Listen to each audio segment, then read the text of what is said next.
पुरानी हवेली की परछाई। कहते हैं कुछ जगहें समय के साथ बूढ़ी नहीं होती, बल्कि वहां का समय ही रुक जाता है। ऐसी ही एक जगह थी, सुल्तानपुर गांव की पुरानी हवेली, जहां शाम ढलते ही कोई कदम रखने की हिम्मत नहीं करता था। रवि नाम का एक युवा फोटोग्राफर उस गांव पहुंचा। उसने सुना था कि हवेली में कुछ रहस्यमय घटनाएं होती हैं, और वही उसकी अगली फोटो डॉक्यूमेंट्री का विषय था। शाम के 6 बज चुके थे। सूरज डूबते ही हवेली के अंदर अंधेरा उतर आया।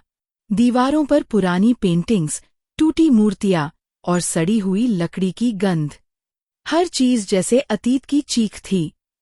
रवि कैमरा ऑन करता है। क्लिक क्लिक, हर तस्वीर में बस सन्नाटा। लेकिन अचानक एक तस्वीर में एक धुंधली आकृति दिखाई दी। रवि चौंक गया। ये कौन है? वो आकृति किसी पुरानी साड़ी में लिपटी एक औरत जैसी लग रही थी, बस चेहरा धुंध में छिपा हुआ था। रवि धीमे स्वर में, हेलो, कोई है यहाँ? कदमों की आहट धीरे धीरे पास आती हुई, और फिर अचानक टॉर्च बंद हो जाती है। सन्नाटा, बस उसकी सांसें। रवि कैमरे के एलसीडी पर देखता है। पर्दे के पीछे कुछ हिल रहा है। वो धीरे धीरे आगे बढ़ता है, पर्दा हटाता है, पीछे कोई नहीं। लेकिन तभी स्क्रीन पर लिखा आता है, recovered clip, unknown female voice detected. दीवारों पर टंगी तस्वीरें शायद हवेली के पुराने मालिकों की थीं। एक फोटो पर रवि की नजर अटक गई। उसमें वही औरत थी, वही साड़ी, वही चेहरा, जो कुछ देर पहले कैमरे में दिखी थी। रवि के हाथ कांपने लगे। ये कैसे संभव है? महिला की आवाज धीरे, टूटे हुए स्वर में, क्यों आए हो मेरे घर? मैंने तो यहाँ सदा के लिए रहना चुना था। रवि पीछे मुड़ता है।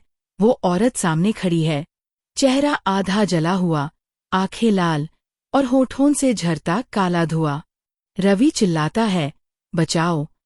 दरवाजा अपने आप बंद हो जाता है। सुबह जब गांव वाले हवेली के पास पहुंचे तो रवि की जीप बाहर खड़ी थी। कैमरा अंदर टूटा हुआ पड़ा था। किसी ने उसकी कोई खबर नहीं पाई। बस कैमरे में आखिरी रिकॉर्डिंग में एक आवाज सुनाई दी, अब मेरी तस्वीर पूरी हो गई। फ्रेम में रवि की एक तस्वीर थी, और उसके पीछे वही औरत मुस्कुराती हुई। फोटो के नीचे खुद ब खुद अक्षर उभर आए, नेक्स्ट विक्टिम फाउंड।